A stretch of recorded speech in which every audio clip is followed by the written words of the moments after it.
आज से 2 साल पहले हमने एक छोटी सी मस्जिद थी जिसमें 50 लोग बैठे होंगे और उन्हीं 50 लोगों के बीच में जज्बे हुब्बे रसूल में सरशार होकर एक कुत्ते को ऐलान किया था जो बहुत ज्यादा भौंकता था नामे रिसालत पर, हुजूर पाक सल्लल्लाहु अलैहि वसल्लम पर। मैं ये बात क्यों कह रहा हूँ? इसलिए कह रहा हूँ कि छोटी मस्जिद में, छोटी महफिल में, लेकिन जज्बा था कि हुजूर पाक की तरफ भौंकने वाले की जुबान बाहर ज्यादा देर तक नहीं रहना चाहिए, उसका जवाब होना चाहिए। जवाब दिया। लोगों ने कहा आप कर्नाटक में बैठे हैं, कोई शुमाल हिंद में बैठा है, यहाँ से आप अपनी मस्जिद में बोल रहे हैं, वहाँ उस तक पहुँचे न पहुँचे। मेरे अजीज़ों, रब्बे जुल जलाल की ताकत और क़ुव्वत पहुँचाने का उसका जो निज़ाम है उस पर तुम्हारा कैसा यकीन होना चाहिए बताता हूँ। एक दिन नहीं गुजरा था कि बराबर हमने जो जुमला कहा उसकी दुम पर ही पैर रखा गया था। जहां पहुंचना था वहीं पहुंचा। और हमने तो सोचा कि ये बात शायद कर्नाटक से निकलकर मुंबई तक आई होगी, मुंबई से निकलकर आसपास गई होगी, लेकिन हफ्ते भर के बाद पता चला कि अमेरिका, न्यूजीलैंड, ऑस्ट्रेलिया, अफ्रीका, सब जगह ये बात पहुंची हुई। अब फिर ये एहसास हुआ पहुंचाता कौन है, ये बातें कहां से कहां तक चली गई। मेरे अजीजों, लोग कहते हैं सोशल मीडिया के जरिए से पहुंच गई होगी। सोशल मीडिया में हजारों लोग भरे हुए हैं, तमाशे कर रहे हैं। ये बात हर मोमिन तक और हर बच्चे तक कैसे पहुंची? इसीलिए मेरा ये यकीन है अल्लाह के नबी सल्लल्लाहु अलैहि वसल्लम की इज्जत पर बात करते हो और हुब्बे रसूल में सरशार होकर करते हो तो फिर अपने आसपास माहौल क्या है ना देखो, बोलना तुम्हारा काम है, पहुंचाना मेरे रब की शान है। तुम्हारा एक नारा भी, तुम्हारा एक जो जज्बे हुब्बे रसूल में सरशार होकर के आह निकालते हो, ये भी बहुत दूर तक आवाज पहुंचती है, बहुत दूर तक आवाज पहुंचती है। मैं तो सुबह शाम दोपहर रातें सब काट करके आया हूं अंदर से। 8 महीने अंदर की कड़क जेल देख करके आया। उससे पहले भी कहता था, अब भी कहता हूं, जो हालात है, चोरी करके नहीं गया और किसी की पॉकेट मार के नहीं गया।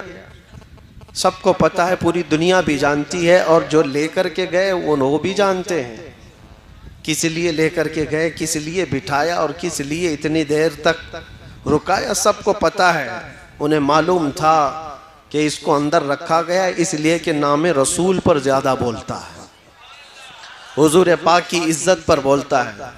ये बात मैं काफी दिन पहले आपको भी आज मैं बता रहा हूँ। अब मुझे बुलाए हो तो आसपास वाले और सारे वो लोग और जो इंतजामिया लोग हैं वो डरते ना रह जाएं, इसलिए कि बहुत सारी जगहों पर मामलात होते हैं, डराया जाता है, धमकाया जाता है। किसको बुला रहे हो, उसको बुला रहे हो, पहले ही से उनको टाइट कर दिया जाता है कि अरे माहौल खराब हो जाएगा, इतना बिगड़ जाएगा, ऐसा हो जाएगा, वैसा हो जाएगा। जो इंतजामिया होती है वो बेचारे कुछ भोले भाले हों तो वहीं ढीले पड़ जाते हैं, बहुत शौक से हमारी तारीख लेते हैं। उसके बाद जब दिन करीब आते हैं और प्रेशर आता है तो उन्हें समझ में आता है कि हम तो किसको ला रहे थे। उनको लगता है बहुत बड़ा कुछ होने वाला है। मैं कोई बहुत बड़ा नहीं हूं और ना ही मेरे अंदर कोई बड़ी ताकत है, लेकिन जिस बात का खौफ दुनिया को सता रहा है वो ताकत हर मोमिन के पास है, और उस ताकत का नाम इश्क़ मुस्तफ़ा है। मैं आपको इसलिए ये बात अर्ज कर रहा हूं, शुरू में तमहीद बता देता हूं। हमारे शुमाल हिंद के एक मौलाना साहब थे, यूपी के रहने वाले। हम किसी जलसे में गए थे और वापस आए तो उन्होंने कहा कि हजरत मुझे पुलिस वालों ने उठा लिया था। मैं स्टेज पे बैठा था, आपके बाजू लब्बैक लब्बैक के नारे में बहुत लगा रहा था। मुझे उठा लिया और सुबह से शाम तक बिठाया। मैंने कहा क्या हुआ? डर गया इस बात से और कोई जुर्म तो नहीं किया और कोई क्राइम तो नहीं किया? कहा नहीं, कभी कोई जुर्म नहीं किया, कभी कोई क्राइम नहीं। मेरे ऊपर तो ट्रैफिक रूल तोड़ने का भी कोई कानून लगा नहीं है अब तक। बस इसी बात पर मुझे उठाकर ले गए और बिठाए। मैंने कहा मौलाना अब इसमें डरने की क्या बात है, फख्र से कहो दुनिया चोरी करके थाने जाती है और तुम रसूल का नाम लेकर के गए हो। कल क़यामत के दिन इसका सिला हुजूर की बारगाह में पेश कर लेना।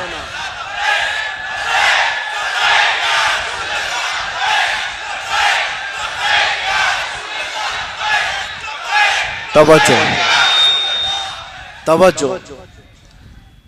ये जिस तरह के माहौल में हम जी रहे हैं मेरे अजीजों, एक बात याद रखो, कुरान पाक में अल्लाह ने फरमाया इन्नल्लज़ीना क़ालू रब्बुनल्लाहु सुम्मा इस्तक़ामू, बेशक वो लोग जिन्होंने ये कहा हमारा रब अल्लाह है, फिर सुम्मा इस्तक़ामू उस पर जमे रह गए, डटे रह गए।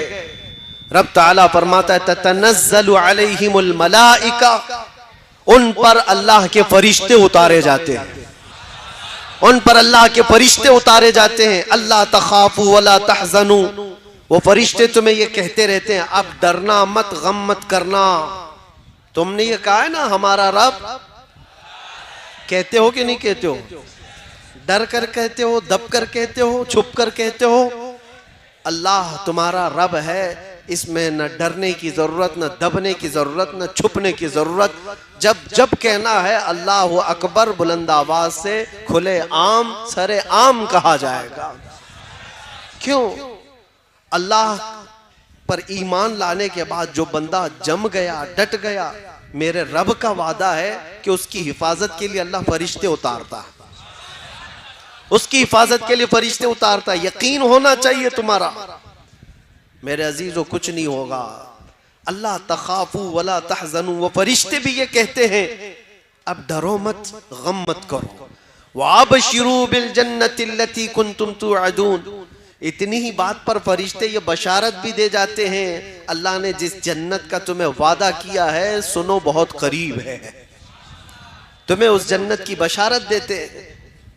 और फिर फरिश्ते साथ में ये भी कहकर जाते हैं नहनु औलियाउकुम फिल हयाति दुनिया व फिल आखिरा, डरना मत है मोमिनो। अल्लाह फरमा रहा है हम दुनिया में भी तुम्हारे मददगार हैं और आखिरत में भी मददगार हैं। अल्लाह फरमा रहे हम मददगार हैं। वलकुम फीहा मा तश्तही अनफुसुकुम वलकुम फीहा मा तदउन, जो जो तुम ख्वाहिश करोगे अल्लाह वो सब तुम्हें अता करेगा, और जिस जिस चीज को तुम मांगते थे मौला वो भी अता फरमाएगा। जिस चीज का तुम्हें वादा किया गया वो सब अता कर दिया जाएगा। नुज़ुलम मिन गफूरिर रहीम, रब ताला फरमाते, ये कुरान की आयत में पढ़ रहा हूं आपके पास 25वें पारे की। अल्लाह फरमाता है फिर ये मेहमानी है तुम्हारी, मेहमान नवाजी की जाएगी गफूरुर रहीम की तरफ से। किस बात पर ये सारी चीजें किस बात पर मिल रही है? सिर्फ इस बात पर जिसने कहा मेरा रब अल्लाह है, जिसने कहा मेरा रब और उस पर जम गया, उस पर डट गया। आज चाहे उसकी गर्दन पर कोई खड़ा हो जाए, चाहे उसके सीने पर कोई भाला रख दे और फिर जबरदस्ती पकड़ करके कहे इसका नाम ले, उसका नाम ले, उसका नाम ले, इसका नाम ले। मोमिन अगर डट गया, जम गया और कहा मेरी हर सांस पर अल्लाह अकबर ही होगा, तो उसके लिए कुरान में अल्लाह फरमाता है उसकी मदद के लिए मौला फरिश्ते उतारता है। अब यहां पर एक सवाल होता है, एक सवाल कि मौलाना इतनी चीजें अगर है, अल्लाह कह देने पर फरिश्तों की मदद होती है, तो फिर ये फिलिस्तीन वाले तो अल्लाह अकबर रोज कहते हैं और उनकी मदद क्यों नहीं होती? फरिश्ते कब आएंगे, कब उनकी मदद करेंगे? तुम्हें इस तरह के शक व शुबे में डाल करके डगमगाया जाता है, तुम्हारे पाँव में जलजला लाने की कोशिश की जाती है। कुछ नहीं, मौलाना लोगों की बातें। मेरे अजीजों, मैं जो बात कह रहा हूं ये मौलाना लोगों की बात नहीं, अल्लाह का कलाम पढ़ रहा हूं। जमीन टल सकती है, जमाना टल सकता है, मगर मेरे रब का फरमान गलत नहीं हो सकता, एक शुबा भी नहीं। कुरान शुरू ही होता है कहां से पता है? अलिफ लाम मीम ज़ालिकल किताबु ला रैब फी। सूरह फातिहा के बाद सूरह बकरा जो है उसकी शुरू की आयत है, अल्लाह फरमाता है ये वो अजमत वाली किताब है, ला रैब फी, उसमें शक की गुंजाइश भी नहीं, शक भी नहीं कर सकते होगा कि नहीं होगा, होगा कि नहीं होगा, ना होगा तो होगा। और अल्लाह फरमा रहा है तुम्हारी मदद के लिए फरिश्ते उतारे जाएंगे। अब ये जो सवाल है उसको मैं बताता हूं, इन हालात में उन मजलूमों की मदद क्यों नहीं हो रही है, उनके लिए क्यों फरिश्ते नहीं उतरते? मेरे अजीजों, क्या तुम देख रहे हो कि उतर रहे हैं कि नहीं उतर रहे? हम देख रहे हैं कि फरिश्ते आ रहे हैं कि नहीं आ रहे हैं? जो वहां के हालात हैं ये बज़ाहिर हमें नजर आते हैं, लेकिन अल्लाह का वादा सच्चा है, सच्चा है और सच्चा है। जिसके साथ अल्लाह तबारक व तआला भलाई का इरादा फरमाता है उसे शहादत के मकाम पर पहुंचाता है, और जिसको शहादत मिली है, जिसको शहादत मिली है, जानते हो पूरी कायनात समेट करके लाओ, शहीद के नाखून के बराबर भी नहीं होगी। पूरी दुनिया समेट करके लाओ, शहीद के नाखून के बराबर नहीं हो पाएगी। शहीद को अल्लाह तबारक व तआला जो मकाम अता करता है, हदीस पाक में है, उसकी रूह निकलने से पहले उसे जन्नत दिखाई जाती है, उसे जन्नत में उसका ठिकाना बता दिया जाता है। तो क्या ये अल्लाह की मदद नहीं है? क्या ये अल्लाह की रहमत नहीं है? सहाबा, ताबईन, औलिया सबों ने ये दुआ किया कि अल्लाह तेरे रास्ते में हमें मौत आए तो शहादत की मौत आए। किसी शहीद की मौत पर तुम फख्र करते हो कि नहीं करते हो? शहीदों को हम जिंदा कहते हैं और कुरान भी कहता है। तो उन मोमिनीन के साथ जो आज जुल्म हो रहा है, वो यूं ही नहीं मारे जा रहे हैं, बल्कि उनकी हर मौत शहीद की मौत है। वो शुहदा हैं, शहीद हैं, उनको अल्लाह ने जो जन्नत का वादा फरमाया वो मिलकर रहेगा। लेकिन तुम्हारा इम्तिहान है, चाहे तुम्हारे सामने कोई मर जाए, कट जाए, कत्ल हो जाए, जुल्म के साथ कोई पकड़ा जाए, मारा जाए, तुम अपने ईमान के साथ अगर बाकी रहते हो तो ये अल्लाह का वादा तुम्हारे साथ है। ईमान के साथ। कौन सा ईमान? मैंने कहा है मेरा रब, हमने क्या कहा है? हमारा रब, और फिर उस पर जमे रह गए, उस पर जमे रह गए। ये ईमान का ऐसा हिस्सा मैं तुम्हें बता रहा हूं। हदीस पाक में मेरे आका सल्लल्लाहु अलैहि वसल्लम फरमाते हैं, जिसके दिल में ईमान आ गया फिर वो कुफ्र और शिर्क से इतनी नफरत करता है जैसे अंगारे में हाथ डालने से नफरत करता है। आग के तंदूर में हाथ डालना पसंद करता है कोई? कोई पसंद करता है? आग के तंदूर में हाथ डालने को जितना ना पसंद करते हो, ईमान वाला कुफ्र और शिर्क से उतना ही बेजार रहता है, उतनी ही दूर भागता है, चाहे जैसे भी हालात हो। लोगों को आज पता नहीं क्या हो गया। मैं तो अपना मैसेज दे करके रहूंगा। कुरान क्या कहता है? या अय्युहल्लज़ीना आमनू दुखुलू फिस्सिल्मि काफ़ा, ऐ ईमान वालो इस्लाम में पूरे के पूरे दाखिल हो जाओ। आधा तीतर आधा बटेर नहीं होना चाहिए, जो हो पूरे हो जाओ। इनको भी राजी रखेंगे, उनको भी राजी रखेंगे, थोड़ा यहाँ भी लगा लेंगे, थोड़ा वहां भी लगा लेंगे। सुबह इनके पास चले जाएंगे, शाम में इनके पास चले जाएंगे। पार्टी उसके बगैर तो चलती नहीं है। ये बहुत सारी जगहों पर आज के जो हालात हैं, लोगों ने ये समझ रखा है सियासत करना है, पॉलिटिक्स करना है तो फिर सबको राजी रखना है। हम ये नहीं कहते कि सबको राजी ना रखो, राजी रखो, लेकिन अपने खुदा को सबसे पहले राजी करो। और अल्लाह बेहतर जानता है, उसको तुम राजी रखोगे पूरी दुनिया को अल्लाह तुमसे राजी करा देगा। उसके दस्ते कुदरत में है वो बंदों को राजी कराना। हजारों नहीं लाखों के दिलों को मौला तुम्हारी तरफ फेर देगा, बस उसको राजी करो। जब रब तबारक व तआला फजल फरमाए किसी पर तो बगैर किसी प्रचार के लोगों को उसकी तरफ फेर देता है, फेर देता है।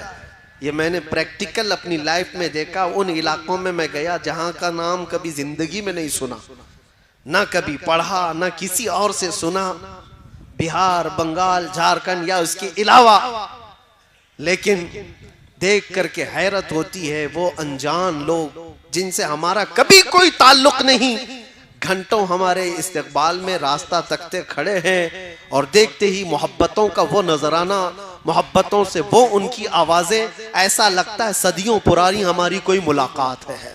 आज मैं पहली मर्तबा तुम्हारे इलाके में आया, ये जोशो खरोश, ये जो मोहब्बतों के तोहफे, जिस तरह से लोगों का ये इस्तकबाल, ये किस लिए है, किस लिए है? ये सारी चीज़ें देख करके मुझे कभी अजनबियत नहीं लगती कि हम कोई नए लोग हैं। ये महसूस कराती है ये मोहब्बत कि बरसों पुरानी कोई मोहब्बत है। ये मोहब्बत मेरी अपनी कमाई हुई नहीं है, ना ही मेरे ज़ुबान का कमाल है, ना ही मेरे कोई जिस्म का कमाल है, ना मेरे इल्म का कमाल है। मौला करीम रब्बे जुल जलाल जब चाहता है कायनात के चप्पे चप्पे को किसी इंसान की तरफ फेर देता है। मैं बात कर रहा हूं ताजदारे मदीना की, और मौला ने सारे लोगों के जहन और दिमाग को हमारी तरफ फेर दिया है।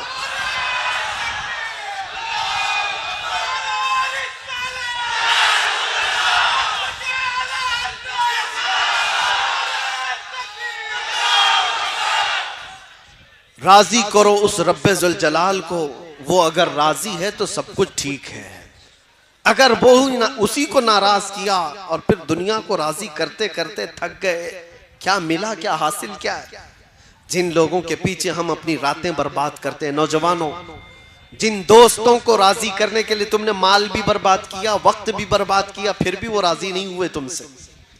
एक दिन उनके साथ कुछ तुम्हारा बुरा हुआ, वो सारी पुरानी यादें सब खत्म कर दिएंगे, सब ताल्लुकात मिटा दिए जाएंगे। दोस्तों के लिए तुमने अपने माँ बाप के साथ बैठना छोड़ दिया, दोस्तों की वजह से तुम अपने घर में वक्त देना कम कर चुके हो। इस दुनिया को राजी करने के लिए क्या क्या नहीं किया, लेकिन वो राजी कभी नहीं होती। और अगर तुम्हारे 4 दोस्त हैं तो चारों को एक साथ राजी रखो, ये भी मुश्किल है।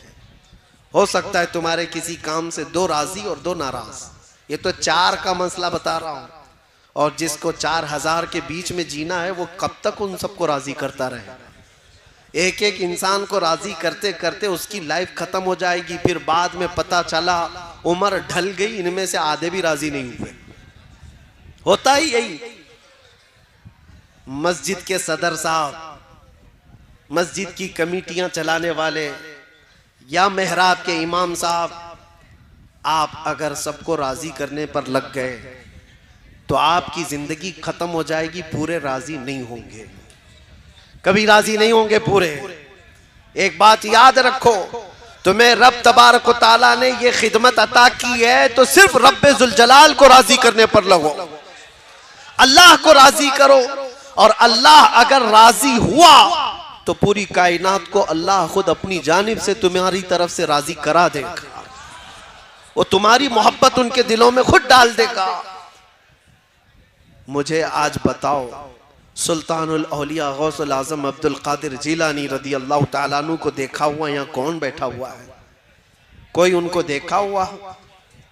उनके जमाने का, आसपास का सरकार गरीब नवाज को देखा हुआ कोई है? बरसों बीत गए, लेकिन आज भी तुम्हारे दिलों में उनके नाम की भी मोहब्बत कैसी है?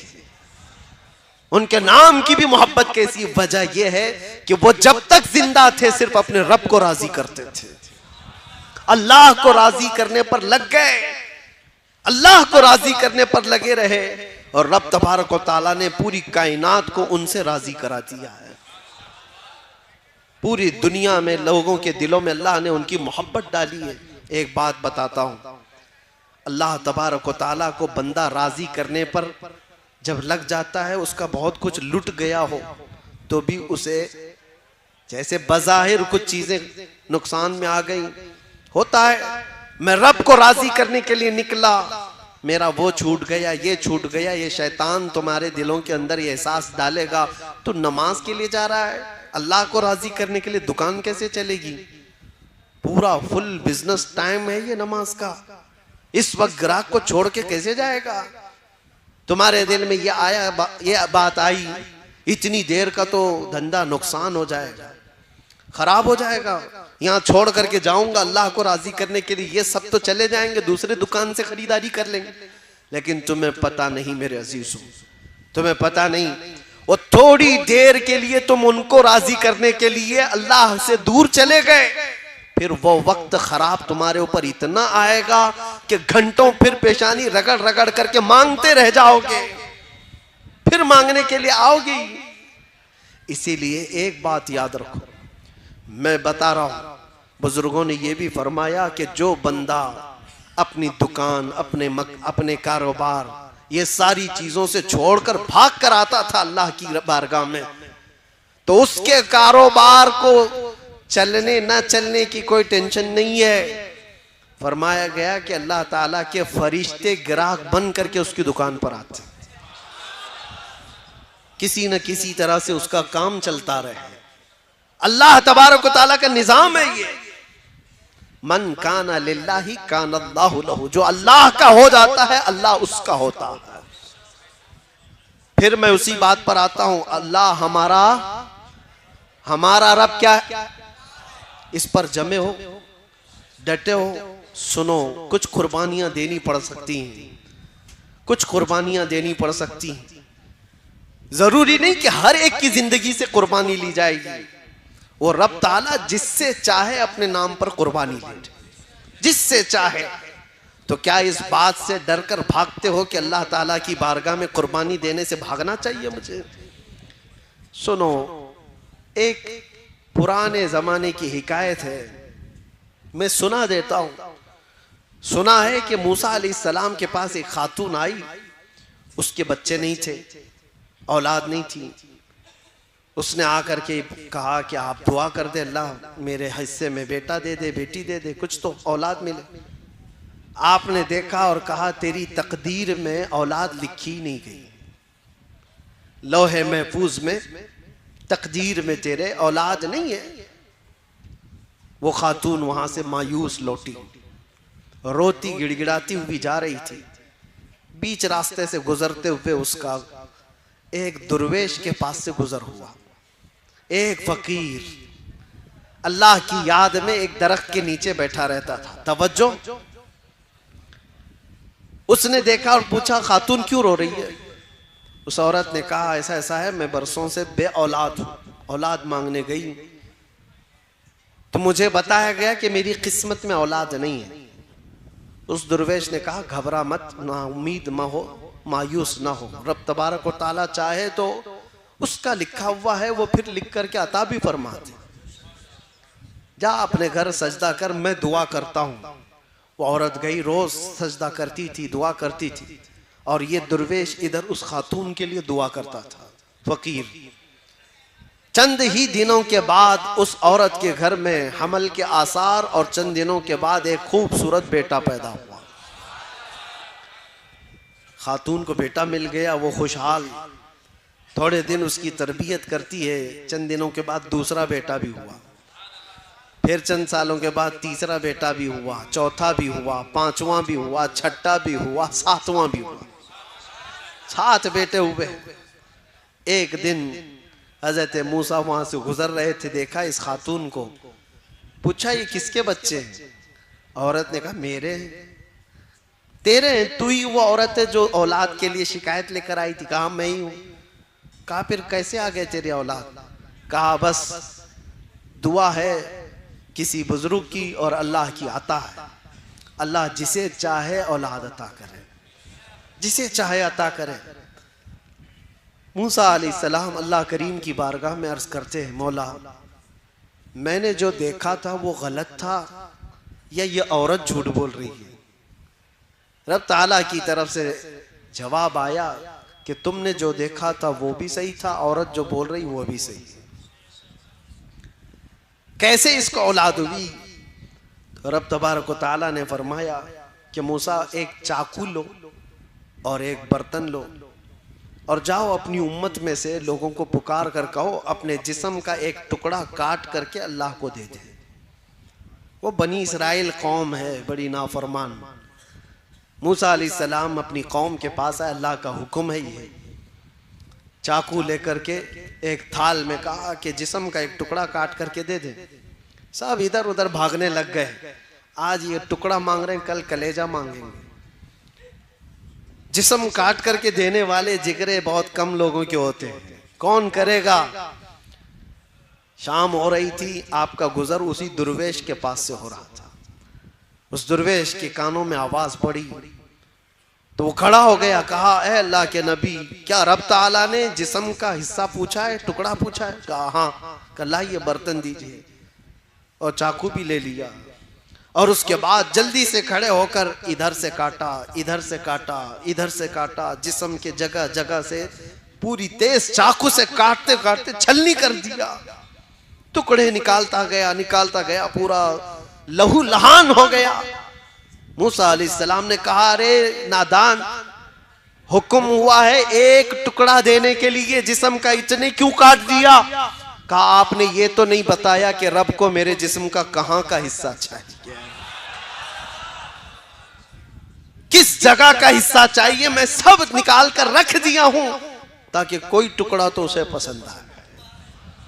ये फना, अल्लाह की बारगाह में जो फना है, अल्लाह का जो हो गया, तब रब तबारक व तआला ने फरमाया, ए मूसा, जो मेरी मोहब्बत में अपने जिस्म के टुकड़े निकाल सकता हो, उसकी दुआ पर मैं क्या किसी को औलाद नहीं दे सकता?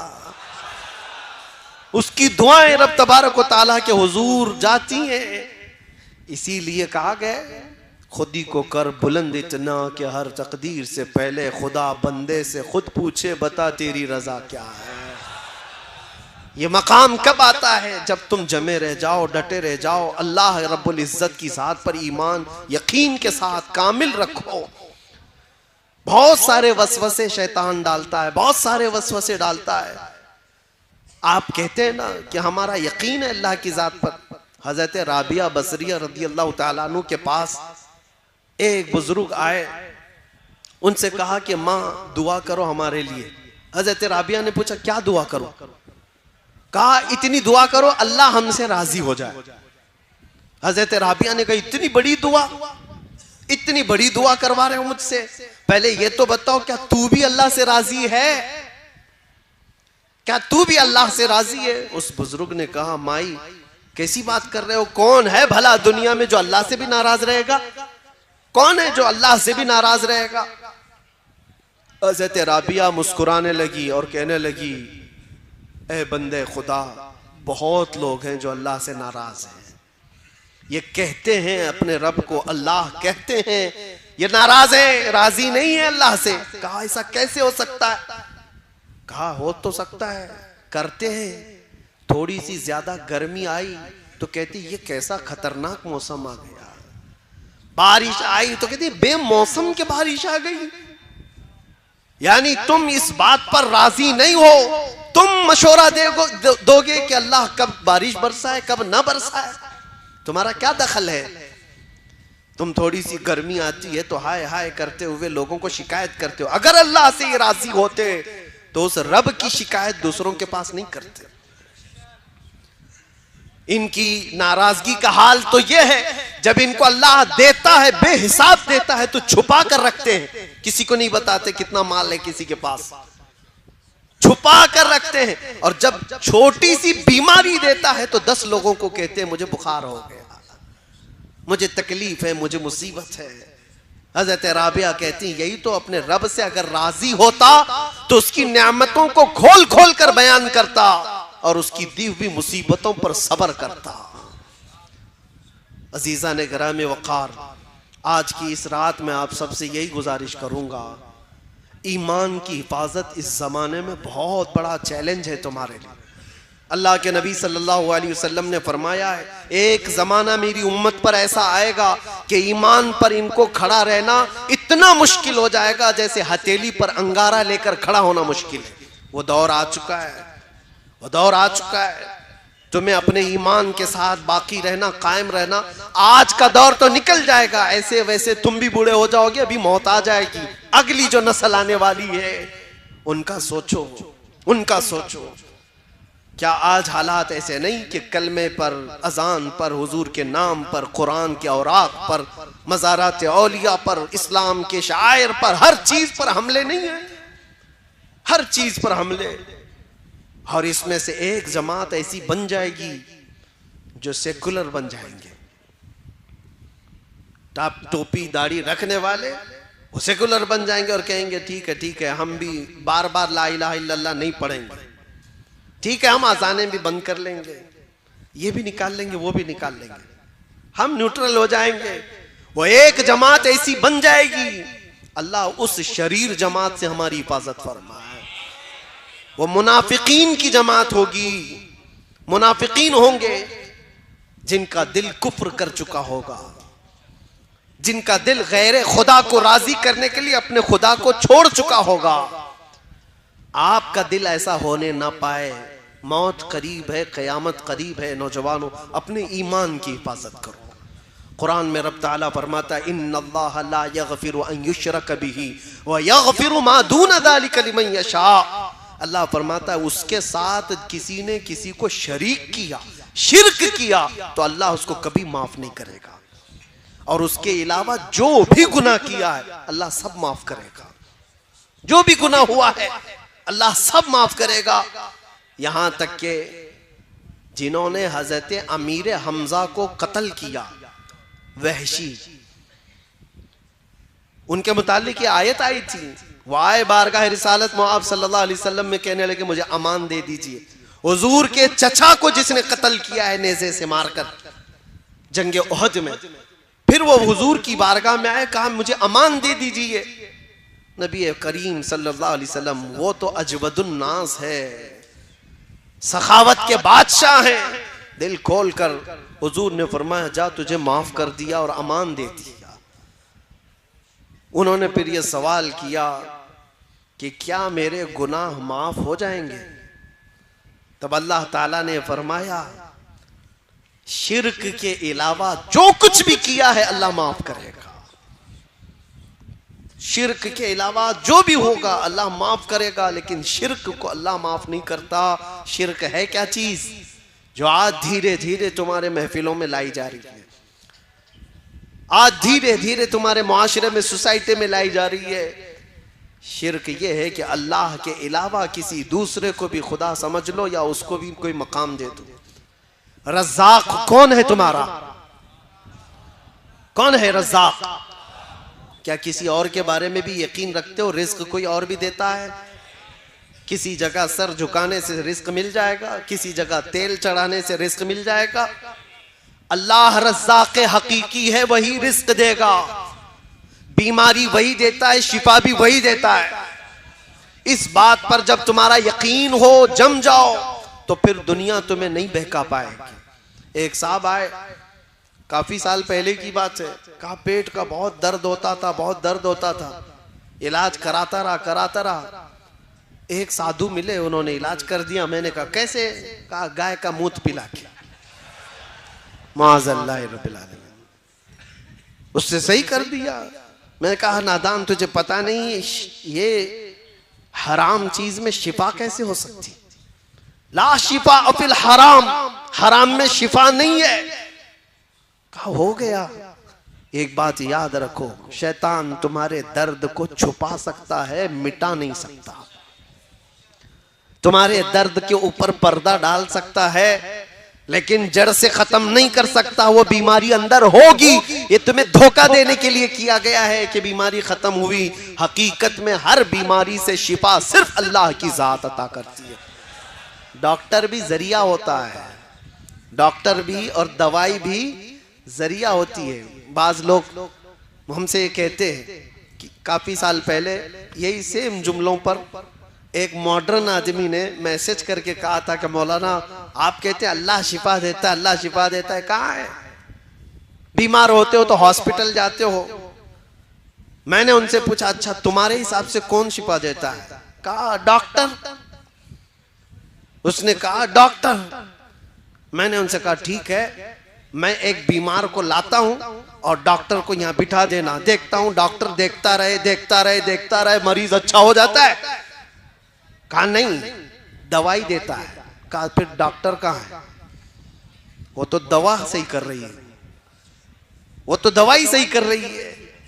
और अगर दवाई चली गई तब भी मैं कहूंगा, अगर उसका हाजमा सही नहीं था, दवाई निकल गई तो वो भी असर नहीं कर रही है। बहुत सारे मामलात हैं शक व शुबा पैदा करने के लिए, लेकिन एक बात याद रखो, ये सब चीजें जरिया हैं, हकीकी शिफा देने वाला सिर्फ अल्लाह रब्बुल इज्जत है। एक दौर आने वाला है तुम पर, अल्लाह ताला उस फितने के दौर से हमारी हिफाजत फरमाए। आज तो छोटे मोटे दज्जाल आए हुए हैं, सिर्फ चिट्ठी निकाल के बताते हैं तो लोग चमत्कार समझते हैं। हाँ? समझते हैं कि ये चमत्कारी बाबा है, क्या क्या दिखाते हैं। अरे दूर से आया है अभी, और वो क्या मन में लेकर के आया है, बाबा पहले से लिखा हुआ है, बता रहा है कि हम तुम्हारा ये सब चीजें बता देते हैं। और इसको सोच रहे चमत्कारी है, कैसे भांप लेता है, माइंड रीडिंग कैसे हो जाती है, कैसे पहले से पता चलता है। मियां सुनो, ये छोटा दज्जाल है। हुजूर पाक सल्लल्लाहु अलैहि वसल्लम ने फरमाया बड़ा भी आने वाला है, कानिया दज्जाल, एक आंख वाला। अरे वो तो बारिश भी बरसा के दिखाएगा, वो तो जमीन से पौधे भी निकाल के दिखाएगा, वो तो मरे हुए आदमी को जिंदा करके भी दिखाएगा। वो दज्जाल आएगा, लेकिन वो भी खुदा नहीं हो सकता, वो भी खुदा नहीं, वो आजमाइश है। और उस वक्त भी मेरे आका ने फरमाया तुम ईमान पर जमे रहना, चाहे वो जितने भी करिश्मे करके दिखाए, तब भी ये कहना हमारा रब, हमारा रब। बस इस पर जमे रहो, इस पर डटे रहो। अल्लाह की मदद आने वाली, अल्लाह की मदद आने वाली, क्योंकि अल्लाह का वादा है ततनज़्ज़लु अलैहिमुल मलाइका, अल्लाह उन पर फरिश्ते भेजता है जो ये कहते हैं अल्लाह हमारा रब है, और उस पर जमे रह जाते हैं, डटे रह जाते हैं। एक सहाबी रसूल हुजूर पाक सल्लल्लाहु अलैहि वसल्लम के हज़रत ज़ैद बिन दसना, कुफ़ार और मुशरिकीन की भीड़ ने उनको कैद कर लिया था, कई दिनों तक कैद करके फिर उनको मार दिया। उनको कैद की हालत में ही मारा गया था। तो जानते हो उनकी लाश के साथ बेहुरमती ना होने पाए। रब तबारक व तआला का निज़ाम देखो, हदीस पाक में मिलता है कि शहद की मक्खियों का एक बहुत बड़ा छत्ता उनकी लाश के पास आ गया, और 40 से 45 कुफ़ार व मुशरिकीन वो लाश की देख रेख करने के लिए, निगरानी करने के लिए बैठे हुए थे कि कोई मदीने वाला उठाकर न ले जाए। लेकिन एक मक्खी ने भी उनको बैठने नहीं दिया, एक भी करीब नहीं आ सका। मक्खियां भिनभिनाती थी। शहद की मक्खी क्या समझते हो, खाली मीठा नहीं होता। हाँ, जब मारती है तो उससे ज्यादा जहर भी किसी में नहीं होता। इसीलिए आला हजरत फाजिल बरेलवी रदी अल्लाह ताला अन्हु आशिक रसूल हैं या नहीं? हुजूर के आशिकों की जुबान के लिए उन्होंने खुद कहा है हमारी जुबान वही है कि हम हुजूर की मोहब्बत में बोलें तो शहद जैसी मिठास, और गुस्ताखों के खिलाफ बोलें तो शहद की मक्खी का डंक लगता है। एक ही है, दोनों चीजें उसके अंदर है। तो सहाबी की हिफाजत शहद की मक्खियों ने किया था, उनकी लाश को कोई छू नहीं सका था। अल्लाह की जात पर यकीन रख करके जो दुनिया से गए। और एक सहाबी हैं, उनको 2 सहाबा लेकर के निकले थे, उनकी भी लाश को कुफारों मुशरिकीन ने मार दिया था। रात के वक्त वो 2 सहाबा लेकर मदीने जा रहे थे, पीछे से 200 के करीब घुड़सवार आए और 2 लोगों को पकड़ने के लिए। वो जब ज्यादा कुफार और मुशरिकीन आ गए तो ये 2 ही सहाबा थे जो लाश लेकर जा रहे थे, एक सहाबी रसूल की। अब ये सारे कुफार और मुशरिकीन इस सहाबी रसूल की लाश के साथ बेहुरमती करेंगे। अब क्या करें, 2 ही लोग हैं, 2 ही लोग हैं, अब क्या करें, 200 पीछे खड़े हैं। उन्होंने वो लाश को नीचे रख दिया, जमीन पर रख दिया, और जमीन से कहा यहां तक हम हिफाजत कर सकते थे, जमीन आगे तू अब हिफाजत कर। जमीन फट गई, वो सहाबी की लाश अंदर चली गई, जमीन बराबर हुई। 200 घुड़सवार मक्का से आए थे, पूरा छान मार लिए इधर से उधर, उस सहाबी रसूल की लाश कहीं नहीं मिली। वो दोनों सहाबा ने आकर हुजूर पाक सल्लल्लाहु अलैहि वसल्लम को ये माजरा बताया, तो हुजूर ने उस सहाबी को कहा बलीउल अर्द, जमीन का लुकमा, जमीन ने उनको हिफाजत किया है। यह अल्लाह की हिफाजत के अंदाज है। जब कोई बंदा उस पर ईमान लाकर जम जाता है, हर बुरी ताकत से मौला उसकी हिफाजत फरमाता है। क्या तुम्हें तारीख मालूम नहीं, जब फिरौन सर उठा करके अना रब्बुकुमुल आला कह रहा था, मैं तुम्हारा बड़ा रब हूं। ये अभी जो है ये बहुत छोटे हैं, बड़े बड़े भी आकर के गए हैं, उन्होंने कहा था मैं तुम्हारा खुदा हूं, मैं तुम्हारा खुदा हूं। 12,000 बच्चों का कत्ल किया था। किस बात पर जानते हो? फिरौन ने ख्वाब देखा था। ख्वाब देखा था कि एक तारा आसमान से टूटकर गिरा है उसकी गोद में और उसके महल में आग लग गई। सुबह उठकर सारे काहिनों को, ज्योतिषों को बुलाया और पूछा कि इस ख्वाब का क्या हो सकता है, इसकी ताबीर क्या हो सकती है। काहिनों ने बताया, बनी इसराइल में एक बच्चा पैदा हो सकता है जो तेरी सल्तनत को हिलाक कर देगा। ये इस ख्वाब की ताबीर हो सकती है। जैसे ही बादशाह को यह बताया गया कि एक बच्चा कोई ऐसा पैदा होने वाला है जो इसकी सल्तनत को हिलाएगा, टेंशन में आ गया और उसने ऑर्डर दे दिया, बनी इसराइल पूरे खानदान में जो भी लड़का पैदा होगा उसको कत्ल कर दो, जिंदा ही ना रखो। 1 साल के अंदर उसने 12,000 बच्चों को कत्ल किया। किस लिए? हमारी सल्तनत को कोई हिलाने वाला बच्चा ही ना पैदा हो, आएगा तो भी कत्ल हो जाएगा। उसी जमाने में हजरत मूसा अलैहिस्सलाम की पैदाइश और उनकी माँ हामिला थी। पैदा होने का अंदाज भी देखो, वो तहखाने में गई। जब पैदा हो गए मूसा अलैहिस्सलाम तो रब ताला ने उनके दिल में बात डाली कि एक संदूक में इस बच्चे को बंद करो और दरिया में बहा दो। माँ कोई अपने बच्चे को दरिया में बहाएगी, लेकिन रब ताला जिसके साथ है उसका दिल भी मजबूत होता है। हमने देखा है, लोग दूर दराज से देख करके डर रहे थे, ये 200 लोगों के आगे पीछे चल रहे हैं, क्या डर नहीं है? मुझे मेरे साथियों ने पूछा कई मर्तबा कि आगे इतने पीछे इतने, ये सायरन बजा रहे, वो कर रहे, ये कर रहे। मेरे अजीजों, अल्लाह जिसके साथ होता है उसका दिल मजबूत होता।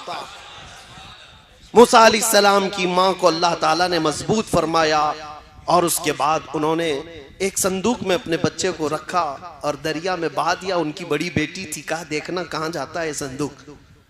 मूसा अलैहिस्सलाम की बड़ी बहन वो देखती चली गई। संदूक बहते बहते बहते दरिया के किनारे से सीधे जाकर के फिरौन के बागीचे के पास लग गया। फिरौन के महल के पीछे जो बागीचा था, दरिया वहां से बहता था। फिरौन की बीवी टहलने के लिए आई थी, औलाद नहीं थे घर पे। देखा एक संदूक उसके बागीचे के करीब लगा हुआ है, खूबसूरत बच्चा है। बीवी ने कहा, फिरौन की बीवी, उठा लाओ बच्चे को, उठा लाओ, हसीन, इतना गुलाब जैसा लगता है। कनीजाओं ने उठा लाया, बड़ा प्यार आया उस औरत को। कहा मैं अपने शोहर के पास ले जाती हूँ। लेकर आई और सीधे फिरौन के पास और कहा हमारी तो औलाद नहीं है, एक बच्चा बहते हुए आया है, क्यों ना हम इसको अपना बेटा बना लें। फिरौन ने कहा बेगम तुम्हारी बात है तो बेटा बना लेते हैं, बेटा बना लेते हैं। मूसा अलैहिस्सलाम की परवरिश कहीं और नहीं हो रही है, फिरौन के घर में हो रही है। फिरौन ने कहा मैंने बेटा बना लिया है, मेरी बीवी की पसंद है। लेकिन देखो अजीब निजाम है, कभी कुरान पढ़ो तो समझ में आए। मूसा अलैहिस्सलाम की जो बड़ी बहन है वो पूरा मामला देख रही थी, बता नहीं सकते थे। फिरौन ने पहले कहा कहीं बनी इसराइल का तो नहीं है जिनको हम मार रहे हैं। बीवी ने कहा नहीं, ये दूर से बह के आया है, बनी इसराइल का नहीं लगता, पाल लेते हैं। पाल लिया, लेकिन अब दूध पिलाने की बात थी, इस बच्चे की परवरिश कैसे की जाए। बादशाह ऐलान करता है जितनी दाया है दूध पिलाने वाली सब आए। फिरौन के घर में एक बच्चे की शाही परवरिश हो रही है। दाया बहुत सारी आई, सबों ने अपना दूध पिलाने की कोशिश की। मूसा अलैहिस्सलाम किसी का दूध ही नहीं पीते थे। पूरा दिन गुजर गया, उनकी बहन वहां खड़ी थी। उसने कहा मैं एक दाया जानती हूं जिसका दूध सब बच्चे पीते हैं। फिरौन ने कहा जा उसको ले आ जा, जो मुआवजा चाहिए, जो उजरत चाहिए सब दे दूंगा। मूसा अलैहिस्सलाम की बहन वहां जो खड़ी थी वो गई सीधे अपनी मां को ले आई, अपनी मां को ले आई और कहा कि ये दाया ऐसी है कि इसके दूध को सब बच्चे पी लेते हैं। मूसा अलैहिस्सलाम की मां ने मूसा अलैहिस्सलाम को उठाया, दूध पिलाने लगी तो मूसा अलैहिस्सलाम पीना शुरू फरमाते। क्या निजाम है मौला, दूसरों के घर पे और वो उनकी ही माँ का दूध पिला करके। बाद में कोई ये ना कहे कि हम अपना दूध पिलाकर मूसा को बड़ा किए, उनकी ही माँ का दूध पिलाया। और ऐसे ही मुफ्त में नहीं, मूसा अलैहिस्सलाम की माँ जो दूध पिलाती थी फिरौन के शाही खजाने से उसकी उजरत भी मिलती थी। जो बच्चा उसकी सल्तनत को हिलाने वाला है उसको खर्चा करके पाला जा रहा है। एक बात याद रखो, अल्लाह तबारक ताला का निजाम है, जब वो किसी के तख्त को हिलाता है तो बहुत छोटी ताकतों से भी हिलाता है।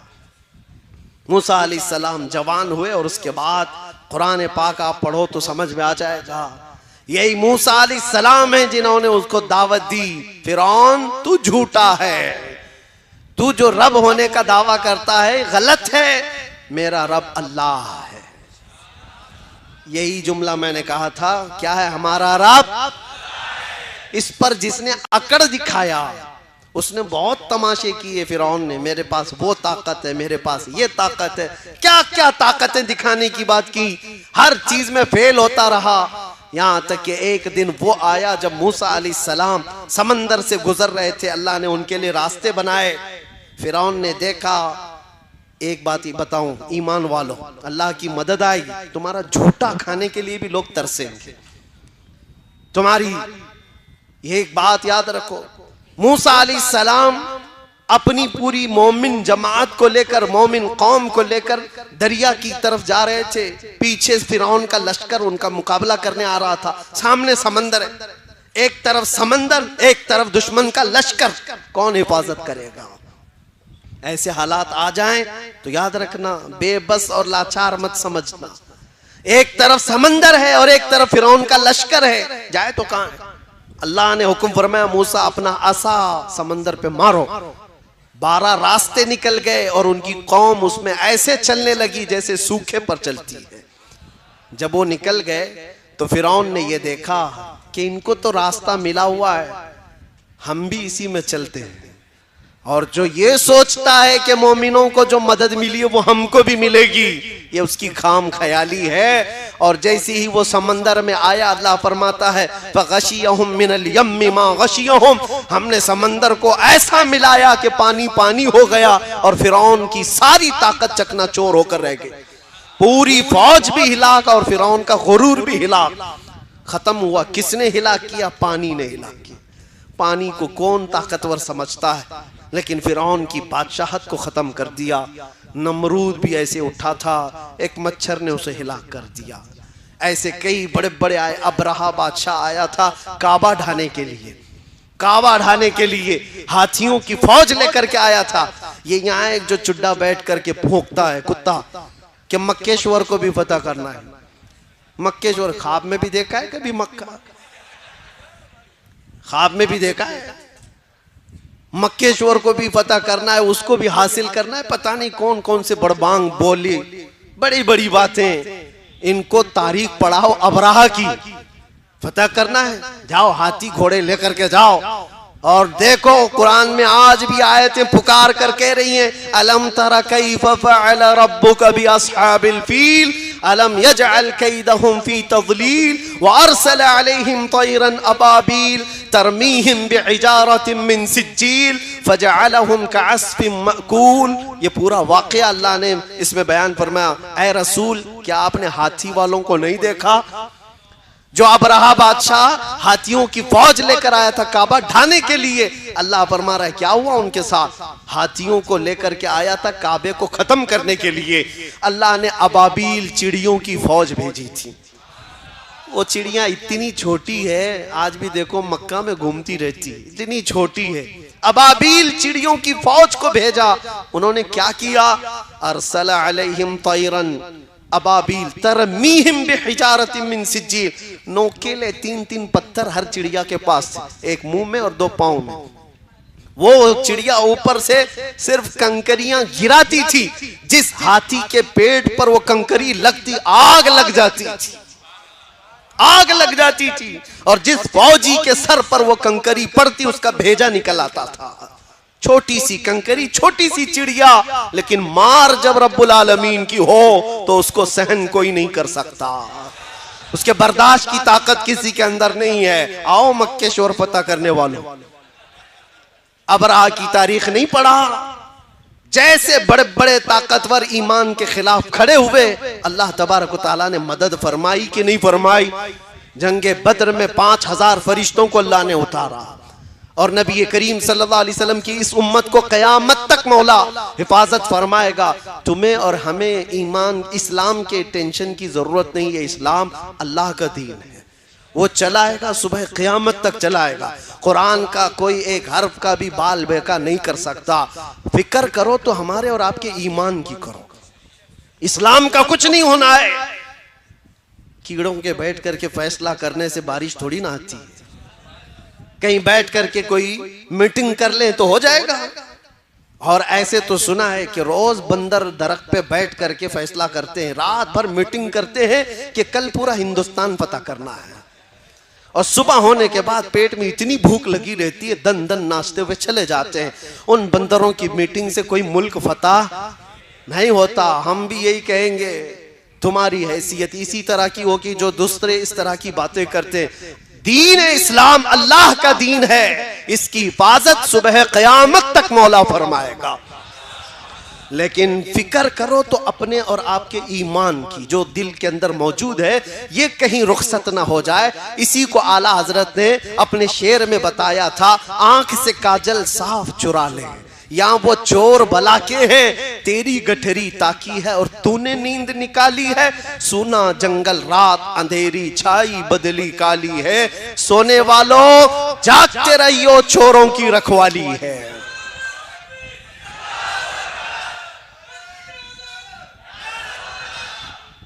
आप इस बात को याद रखो, चोरों की रखवाली है। तुम्हारे आंख से काजल चुरा लिया जाएगा। आंख का काजल क्या है? हुजूर की मोहब्बत, हुजूर का इश्क, ये तुम्हारे आंखों का काजल है। ये चुरा लिया जाए तो फिर तुम्हारा कुछ भी नहीं है, तुम्हारा कुछ नहीं है। तुम्हारी जो कुछ भी पहचान है वो तुम्हारे ईमान से। दुनिया तुम्हारे गाड़ी बंगले लत्ते इस चीज की दुश्मन नहीं है, किसी चीज की दुश्मन नहीं है। तुम बड़ा बंगला बनाए हो, गाड़ियां लिए हो, बहुत जायदाद है, किसी चीज की नहीं, ईमान की दुश्मन है। कुरान में भी अल्लाह ने फरमाया, इन्ना शैतान लिल इंसानी अदुव्वुम मुबीन। शैतान इंसान का किस लिए दुश्मन है? उसके ईमान का। बाकी तो बहुतों का तो भाई है, ईमान नहीं है तो सगा भाई बन जाता है। शैतान बहुतों का दोस्त है, यार है, मददगार है, लेकिन ईमान वाले का दुश्मन है। इसलिए आप सबकी ये जिम्मेदारी है कि अपने ईमान को बचाओ, अपनी औलाद की तरबियत सही माहौल में सही ढंग में करो। गाने बाजे टीवी सीरियल पे कब तक इनको पालोगे? टिकटॉक पर मुजरे करने वाले वो लड़कों को मैं कहता हूँ, पूरी दुनिया ये नहीं है मेरे अजीजों, निकलो इस दुनिया से। तुम इसके लिए नहीं आए हो। कुरान में अल्लाह ने तुम्हें खैर उम्मत फरमाया है, तुम सबसे बेहतरीन उम्मत हो। तुम्हें अल्लाह ताला ने इतना बड़ा लक़ब दिया है और तुम कहां कौन सी जिंदगी में बसे हुए हो? निकलो। अल्लाह तबारक व तआला तुम्हारे सर को इतना महफूज रखा कि रिज्क के सामने भी झुकने नहीं दिया, किसी के सामने झुकने नहीं दिया। तुम्हारी पेशानियों को अल्लाह ने महफूज रखा, सिर्फ रब्बुल आलमीन की बारगाह में झुकती है, उसको देखा नहीं फिर भी झुकती है। इसलिए इस ईमान की हिफाजत करो, इस ईमान की हिफाजत। और ईमान दो चीजें, खत्म कर रहा हूं गुफ्तगू को, आखिरी मैं अपनी बातों में आ रहा हूं। एक बात तो यह है, जिसने ये कहा हमारा रब, इस पर जम गया, एक ईमान का हिस्सा है। और दूसरे ईमान की जान है मुहम्मदुर रसूलुल्लाह की जात। वो जो न थे तो, वो जो न हो तो, वो जो न थे तो, और वो जो ना हो तो। ये एक बात याद रखो, हुजूर ना हो तो ना हमारी अजाने हैं, ना हमारी नमाजें हैं, ना हमारा वकार है, कुछ नहीं है। हुजूर का नाम अगर जिंदगी से निकल गया तो हम कुछ भी, हमारी इज्जत, हमारी जिंदगी, जो कुछ भी है वो हुजूर के नाम से वाबस्ता है। इसीलिए कुछ दूसरी कौमों ने हमारा नाम तो मोहम्मदन रख दिया है, हमारा नाम मोहम्मदन है। कुरान में तो अल्लाह ने मुस्लिमीन कहा हमें, लेकिन लोगों ने मोहम्मदन बता दिया, वो जुबान में इस्तेमाल करते हुए। मतलब ये है कि वो जाने अनजाने में किसी तरह तो हर मुसलमान को मोहम्मदी कहते हैं। इसको अंग्रेजों ने 100 साल पहले कहा था। इकबाल शेर में कहता है, अंग्रेजों की जुबान, अंग्रेज देखकर घबराते थे और कहते थे, ये फाका कश मौत से डरता नहीं जरा। फाका फाके पे फाका करता है लेकिन मौत से डरता नहीं। ये फाका कश मौत से डरता नहीं जरा, रूहे मोहम्मदी इसके बदन से निकाल दो। ये अंग्रेज कहते थे, रूहे मोहम्मदी इसके बदन से निकाल दो। इसलिए कि सारी दुनिया जानती है रूह है मोहम्मदी जब तक इनके साथ है ये पावरफुल है, ताकतवर है। ये बिखरे हुए टूटे हुए हमारा एक नेता भी ढंग का नहीं है, फिर भी दुनिया 24 घंटे हम पे चर्चा क्यों करती है? समझ से बाहर बात नहीं है। बैकवर्ड है, बिछड़ी हुई कौम है, एजुकेशन में नहीं है, सियासत में नहीं है, ढंग की क़यादत नहीं है, सियासत नहीं है, सब तो तुम ही रिपोर्ट देते हो। इस तकरीर पे भी मेरा एक केस हुआ है। इस तकरीर पे भी गुजरात वाले बहुत मेहरबान हैं, उन्होंने इस पर भी, मैं तो मुसलमानों को डांट रहा था कि तुम तो सचर कमेटी की रिपोर्ट के एतबार से बैकवर्ड कौम में शुमार किए जा रहे हो, सबसे निचले हिस्से में तुम्हारा नाम आ रहा है, हर चीज में तुम पीछे हो। ये भी सहन नहीं कर पाए, केस कर दिया।